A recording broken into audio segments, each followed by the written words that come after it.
Հունիսի 8-ին այս ամեն ինչը չի ավարտվելու։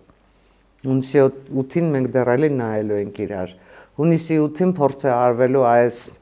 բոլոր նրանց, ովքեր այսօր սպառնալիքներով են պտտվում, ովքեր այսօր դիմակավորված ուղերձներ են հղում կամ փողոցներում կռիվներ են սարքում, այն նրանք էլի փողոց դուրս գալու, նրանց էլի դրդելու են փողոց դուրս գալ։ Պատահական չի, որ արդեն իսկ ասում են, որ Հայաստանի Հանրապետությունում ընտրությունները կեղծվելու են, ընտրությունների արդյունքները պետք չի ճանաչել, հետընտրական եւ որ երկրից, եկեք հասկանանք, որ երկրից, ինչու։ Երեք դա շատ նորմալ, շատ տրամաբանական է ռուսաստանցիների համար, որտեղ Ռուսաստանում երբեք չեն եղել ընտրություններ Ելցինից հետո։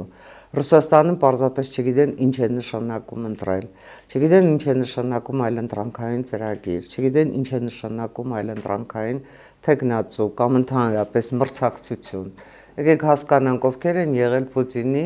մրցակիցները ընտրություններում։ Աբսուրդ է, չէ՞, այս ամեն ինչը։ Մարդիկ գնում են նշանակումների տարբերակով, նշանակված իշխանությունն էլ այս պիտի լինի։ Եվ իրենց համար չափազանց տարօրինակ է, որ ինչ որ կա մի հեռու Հայաստանի Հանրապետություն, որի հետ իրենք չունեն սահմաններ, որտեղ ընտրություններ են լինում, ինչ խայտառակություն է։ Դա պարզապես Ռուսաստանի համար անընդունելի է։ Եկեք նաև հասկանանք, թե մենք ինչ շրջապատում ենք։ Մենք ունենք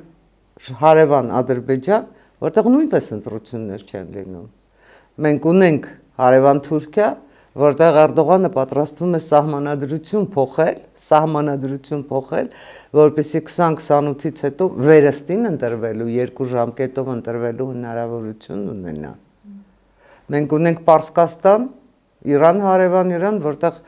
ինչ ասեմ, ընտրության հնարավորություն գրեթե չկա։